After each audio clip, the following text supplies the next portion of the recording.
Welcome everybody. Today we're doing another tutorial for the pocket pipe fitter calculator. We are on the advanced odd angle offset screen and we're going to cover the cut pipe tab. I just wanted to show you we have settings in the application for the settings tab.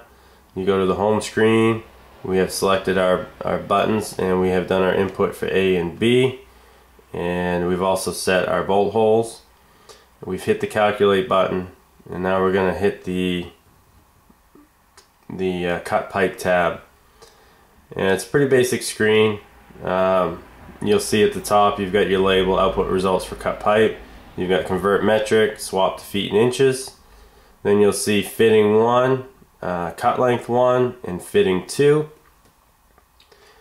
Fitting 1 was determined by your input values for A and B, and is an odd angle fitting of 67.84 based on what we entered. You have a cut length of 47 5/8, and that cut length takes into account your takeout for your fitting 1, fitting 2, and the root gap that you selected on the settings screen. You scroll down here, there's a little picture of a piece of pipe. You see the top value here says 83. That is actually the travel in the offset. And then you can see the next value of 47 7/8, and that is actually the cut length. That is the length of pipe between fittings, and the 47 5/8 takes into account your root gap.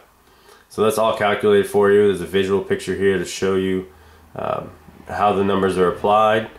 You scroll down, there's also a help section similar to the other screens. Tells you exactly what these buttons do. If you have any questions, that should be able to help you out. To show you what the swap to feet and inches is, if you press that, it'll actually convert. You had 83 inches, converted it to 6'11". Some of you like to work in feet and inches, some of you prefer inches only, and that'll do that for you. There's also a conversion in here if you have drawings that are in imperial measurements but you're actually working in metric. You can convert your output to metric.